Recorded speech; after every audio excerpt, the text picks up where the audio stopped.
living with him, I kept trying to squeeze love out of a turnip, and I just could not get him to understand that safety with myself and our two children would allow him to feel the comfort and love that we were giving. I started realizing that within me, I have weaknesses that I wanted to turn into strengths, that I was squeezing love out of him so much to complete me that I had given everything away. You got one chance in this lifetime, and that's it.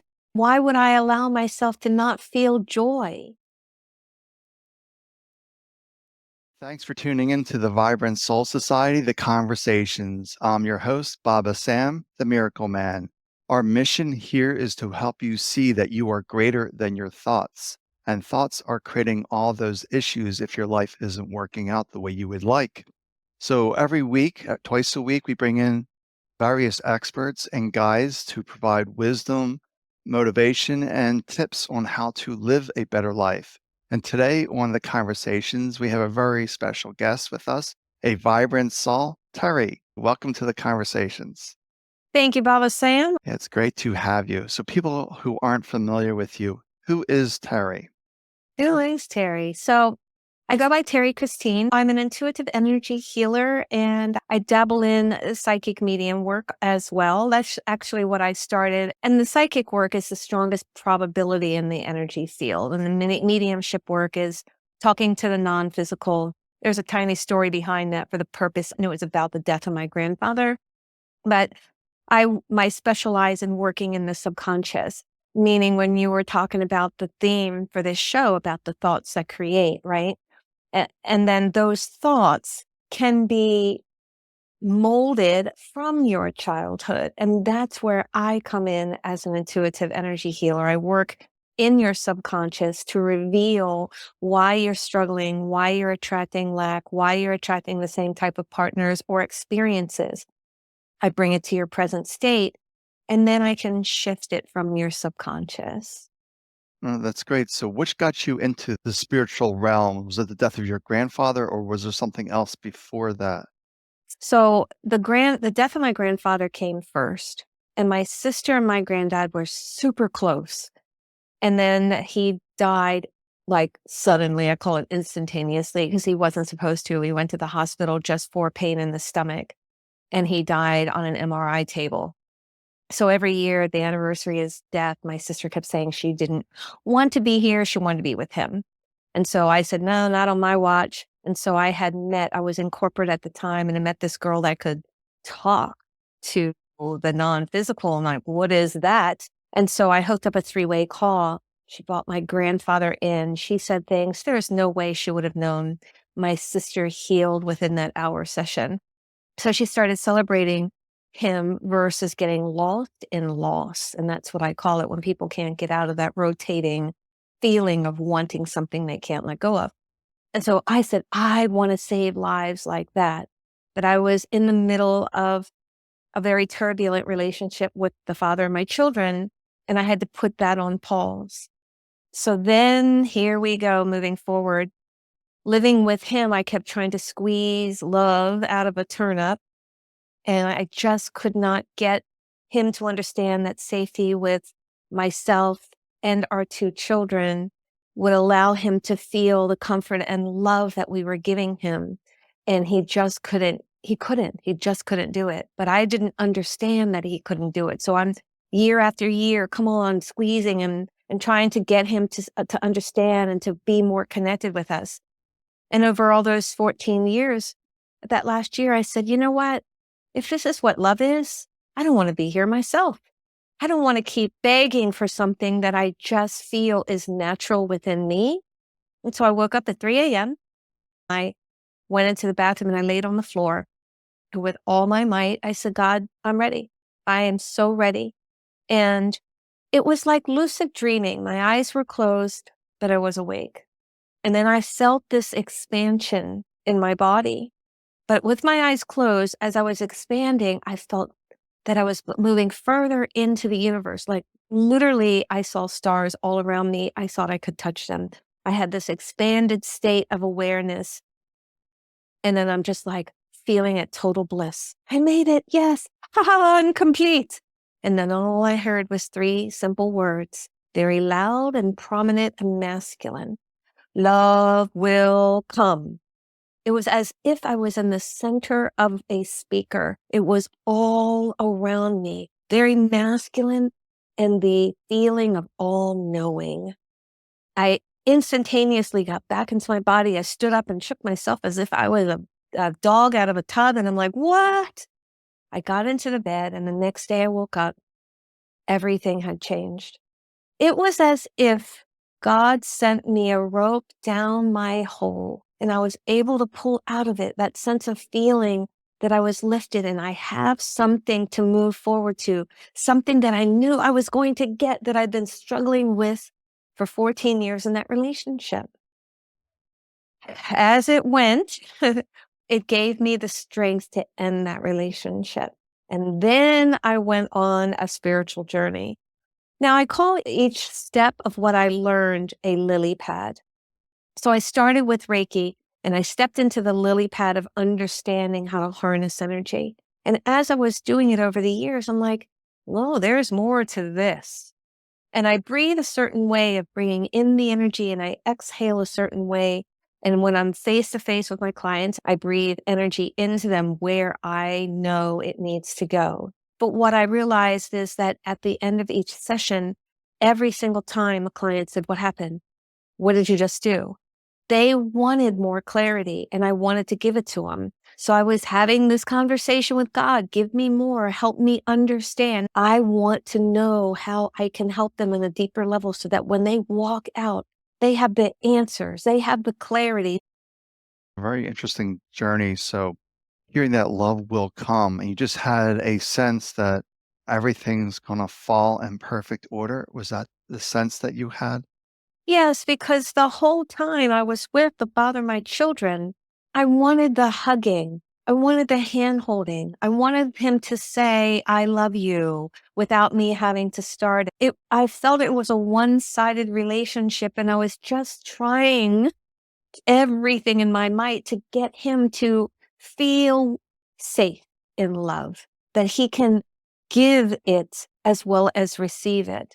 But I kept giving and giving and giving so much so, it's almost as if you got a cup of water and you pour it out, right? And your cup is empty. The same thing that happened to this human form is that I kept pouring into someone without receiving. And someone says, well, why would you stay so long? Well, when you have a history of being born by two teenage adults, my mom was 18 and had three kids, and we were not triplets. So the amount of lack that was projected in the four walls of our life that was put upon me that I had to overcome. So then going out there and then gravitating and pulling in what I felt was, this is love, this is love, this is love. And going, oh, that didn't feel good. Got to do it again. I got involved and we ended up having children. And I was trying to mold him into what a healthy, loving relationship was. But if a person hasn't experienced it or doesn't know what it is and they're trying to figure it out on their own, and you're pulling them into a relationship because you feel like you know it, then you're setting yourself up for failure. And that's what I did time and time again.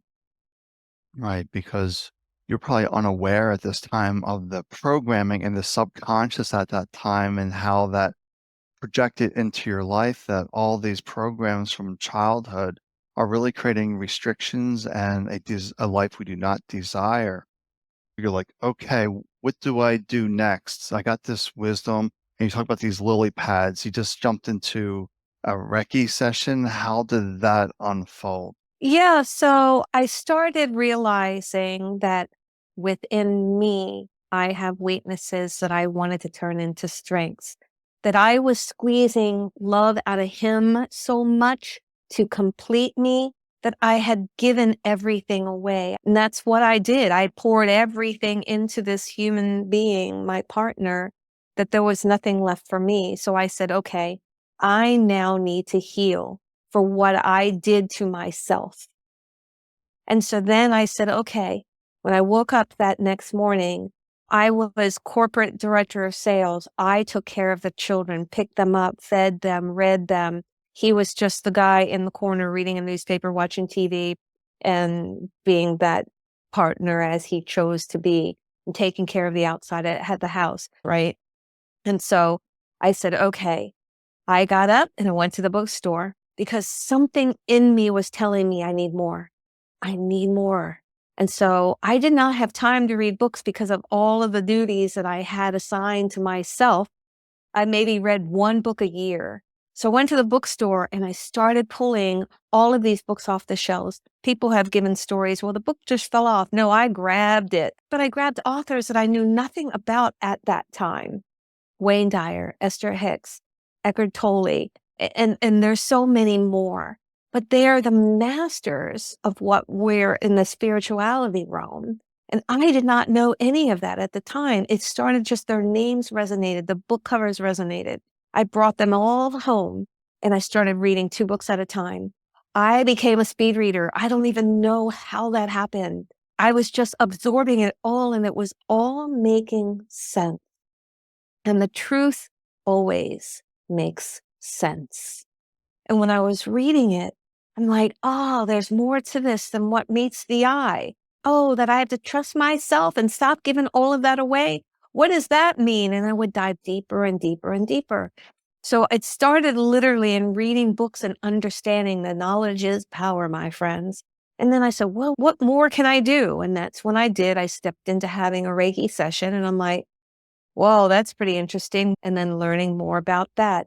Well, crystals, what are those? So I really wanted to understand what the world was offering that would resonate and was resonating in my soul, that I said, I want to step into that. I stepped into a shaman class. I stepped in, and bits and pieces of everything I've learned is part of all that I do in my session. I'll get a client and I'll say, can I put this essential oil on? Because I'll get flashes in my mind and I'm like, okay, that's what they're telling me. Utilize this tool for success. And I trust it with 100% that within what I'm feeling and knowing, because it's when I'm getting images, it's showing me what the strongest challenge is within their energy field.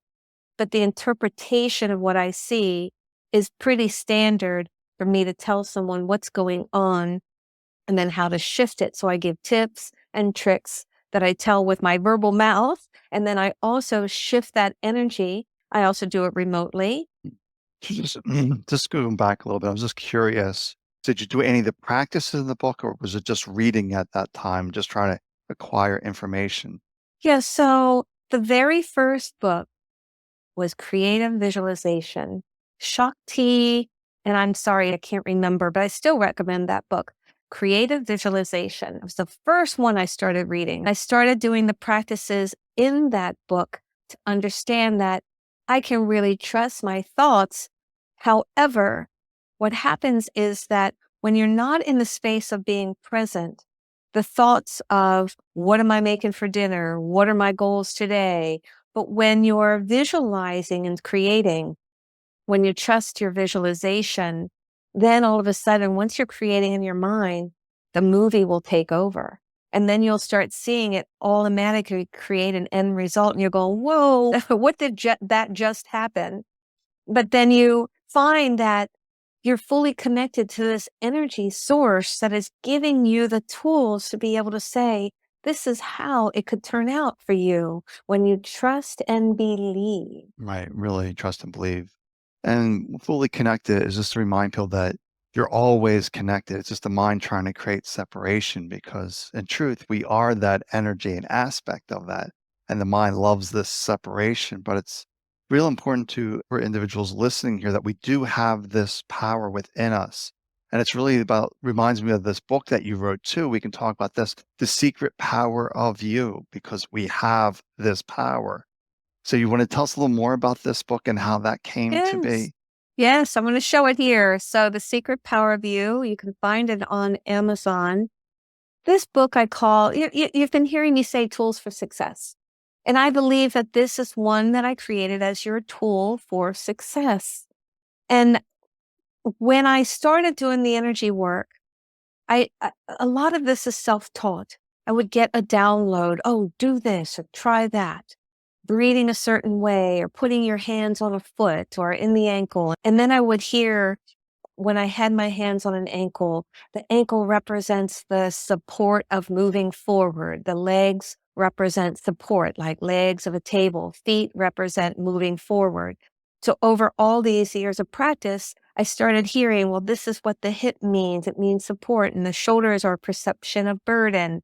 And over time, I started realizing, wow, people are holding things that happened in their childhood and their experiences. And the body, there's a book called The Body Keeps the Score. And I realized that this body was holding on to parts of things that certain things represented. Now, as an adult, we'll say, I don't want to interpret anyone being a burden, but then a burden could be your mom saying, Baba Sam, go clean your room. And then you're playing with, your Legos, and she leaves the room, comes back. I told you to clean that room. If I have to come back one more time, it's not going to look good. She leaves the room and you're like, I just want a few more minutes to finish this up. She came back in 1 minute and she was like, what? Come over here, sit in the corner. You're grounded. I'm going to clean this up and you're not going to be able to have ice cream tonight. And now you're like, that was a burden because I wanted to do what I wanted to do. Why couldn't she do it? And that's where that perception of burden can come in. And so over the time of my practice, I realized, you know what? These things are so simple that I'm learning, but yet so profound that I wanted to put it in a book so someone could say, this is my tool for success. This is something that I was able to read. I could actually do for myself. I could see my limiting belief and I could shift it on my own. And so for me, I decided to put these tools in here so people could understand that it's not so hard to be able to see some of the things and to be able to shift on your own as well. Right. That's a good point. It might be something not even aware of, like, why do I feel weighed down? Why do I feel heavy, feeling that burden? But that's buried in the subconscious. So, which one of the tools they can use to reveal that burden? Because maybe buried in the subconscious from when they're like 6, 7 years old, from way in the past. How can they actually illuminate that? So the number one, I always say, is be grateful that you're present to feel it. Be grateful in the state right there that you're in the present of knowing, okay, I can respond any which way, but I don't have to take it personal. I don't have to own it and let them take me down, even if their label is sister or brother, and that I can hear this out and then come to a conclusion. So that being grateful and being present to know that I can, in this moment, make a change within me. You're fully responsible for you, not how anyone else is responding. Because I'd say when you lift up, others will shift up or shift out. So as you're shifting up by your responsibility of being present, responding differently, of seeing things differently, of not letting that feeling own you from someone else, then you're shifting up. You're living in the space of intuition. You're living in the space of presence. You're living in the space of how you can lift others by you lifting yourself. And as I said, they'll either come up with you or they'll go out because you're not responsible for dragging someone along. They either have to choose to respond differently as well or continue to live in the state that they're in. It's a really big, important topic that you talked about that. I'm really curious about your take on this. Fully responsible for you, taking that ownership of ourselves and somebody that's been in victimhood for their life, that everything's happening to me. How do you get them to see that you are the creator of your reality? Mhm. I've had two people in the last 48 hours come to me with the similar situations where they've had partners that are doing unacceptable behavior. When you are allowing others to have access to you, meaning if you're wanting out of the relationship, but then you don't block and delete them, then you are fully responsible for allowing them to have access to you. So if you're saying that this is hurting me, they're saying things that are unacceptable, they're embarrassing me, they're humiliating me, they're saying things that I'm shocked and appalled by, then why are you allowing them access to you?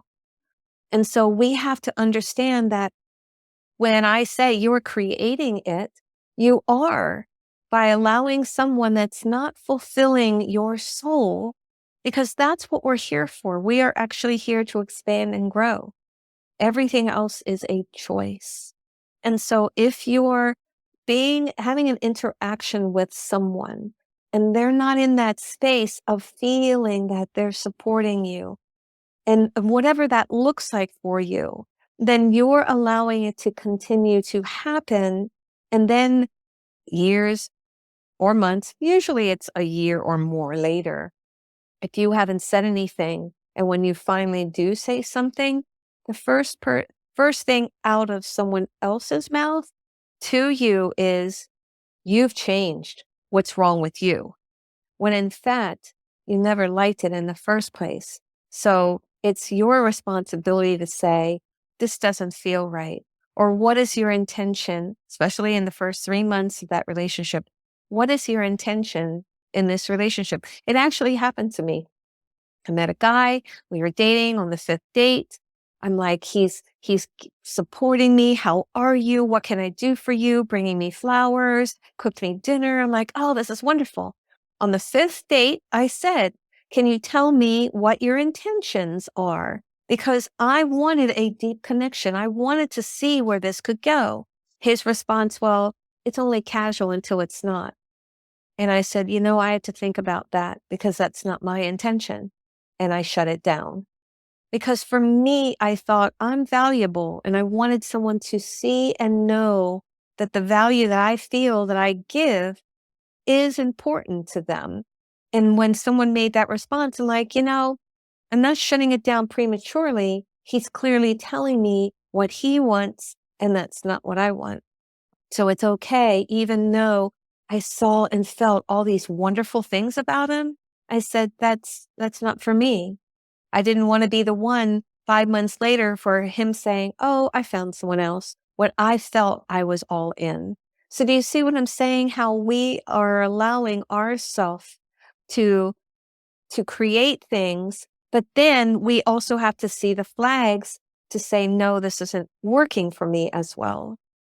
Right. So you're actually showing them that there's choices out there. You're making them aware that you can choose a different path, that you don't have to stick with the way it's going like you were in your marriage for a long time. You were just sticking with it. You didn't Yeah. probably realize that I don't have to accept this. That's right, because when you're saying, again, I remember I gave so much power to him.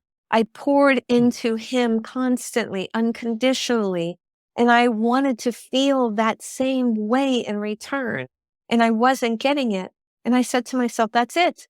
You got one chance in this lifetime, and that's it." And I gave so much, I wasn't going to do that again.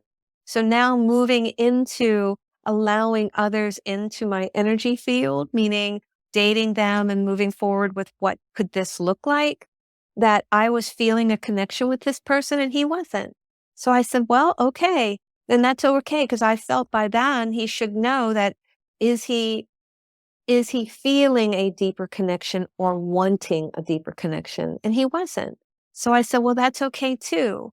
Even though I thought, wow, when I really had a lot of excitement over, because it had been a while, I was still strong enough to say, "That doesn't work for me." You said a really important line I want people to really grab onto. One chance in this lifetime, because the mind loves procrastination, hates making different decisions. So it's a really good reminder that we have this one chance, the power of now, was the Yes. power of making choices right here, right now, and Yes. plotting your life in a new direction happens here. Yes. Yes. And the chance was, I had this one chance in this lifetime with him. And then if he wasn't at the same space, it's okay too. And it's a personal choice. Someone else may have said, well, I'm okay with casual until it's not as well. I wasn't.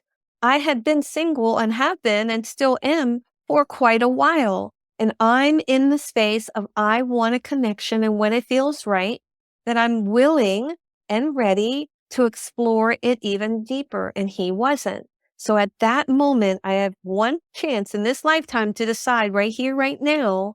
That's what I meant with that. And so I chose that I wasn't going to be casual until it's not. But when you're making those choices, don't give your power away. Don't let your boundaries become fluid. If you're saying, I want a committed relationship, this one has lots of promise. Oh, but he wants it to be casual. Okay. And you're ready. And then you're waiting another month and 3 months and 6 months. And he's dating other people and you're not. That's not going to satisfy your soul. Mm. You made another important point there that I think we need to dive into a little bit more was don't allow your boundaries to be fluid. Mm-hmm. That is really key. Like, what are your values and honor them? Don't get into this saying, well, I guess this is okay, and just going with that. You don't want your boundaries to be fluid. You want to know exactly what you want. Maybe it's really hard to define what are your boundaries. So perhaps you help with that as well, help people to honor themselves. That's right. So just as I explained when I met that gentleman, I had butterflies. I was so excited when I first met him. I had not felt that in so long. So I'm like, oh, and then the date, the first date, the flowers, and everything that I was seeing that a healthy back and forth giving and receiving relationship was. And then the next one was awesome. And the next one was awesome. And then when he dropped that bomb on me, I'm like, oh. And again, anyone at that moment, I could have made my boundaries fluid. I could have went, okay, all right, well, okay, when we go out next time, it'll be fine. And I decided if he could not see within a month period that this could be something that he could step into a little more, and I wasn't pushing him, not at all. We never Mm. talked about anything long term other than what's your intention? That was the exact question that I asked. So when he responded, it's casual when it's not. To me, that was his intention to just play the field continuously until it's not. Well, for me, I knew that I wanted to explore more and I didn't want casual. I don't like casual. Casual is not fulfilling to my soul. It makes me feel less than. And my boundary is I will not allow anyone to step into that space of lowering me because I'm not going to allow it. And that's where my boundary was, that I know my value. I know what I give. I know what I receive or want to receive. And that's okay. He wasn't ready for exploring in a deeper level, but I am. And I had to put a stop to that. That was where a boundary is. Right, exactly. So it's really interesting when we look back from our prior life to our spiritual life, how much life actually flips and how we stand in our power. And I can really see that with you as well. Like I walked away from a 20-year marriage after I had my epiphany. Life shifts into our new preferred reality because we're standing in those boundaries, our values. Yes, but it's a soul level. It's that feeling like, if I let this go, oh, I feel emotional over this. If I let this go, it could take me down. If I let this opportunity do what it wants to do, and which is not really feeling good in here, then why am I allowing that? And why would I allow myself to not feel joy? Right. And you make a good point too that we're all here. We all want to feel that sense of joy, of enjoying life, and really creating that life that we wish to create. So, how do you get people to step into that place of joy, of owning their power? I love that. Well, I sort of described it, right? I described that no, no, and I can't, I mean, I'll tell you that when I hung up, I'm like, oh, yeah, I shed a little tear. It was like, whoa, I didn't see it coming. I thought because how attentive he was to my thought, to my actions, and my words, because yes, he was attentive to my thoughts. And the thing is that we have to be present in our feelings, present. Because if we're not, then all of a sudden we're thinking again, this whole thing comes right back around to the beginning of that one relationship that I had, the 14-year with the father of my children, that I poured into him so much that I didn't allow myself to receive because he was satisfied completely. Why should he give anything else but? Because he was taken care of completely. So I made it so simple and easy for him to live his life happily while I'm in the corner crying of wanting to get what I'm giving. I made it so easy. And so we have to be able to say, I want to feel love, and I want to feel it through holding hands, through someone else making dinner for me, through going on a road trip, a day trip, things like that that he didn't want to do. But when we started having children, then I had to conform to all of that because I wanted to make him happy. My dad wasn't around. But when he was around, what did the kids do? We doted on the dad. We took care of the dad. We made dad happy. He wanted a cup of tea. We go make a cup of tea. He wanted us to turn the TV channel because there was no remote back then. I had to go and turn the TV channel for him. And so this ended up being the three of our kids. And yes, it did happen like that. The three of us kids turning the channel, getting him something to eat, getting him his tea, whatever, all these things that he decided he didn't want to get off the couch, but he would just tell us to do it. But that's what I was trained to do.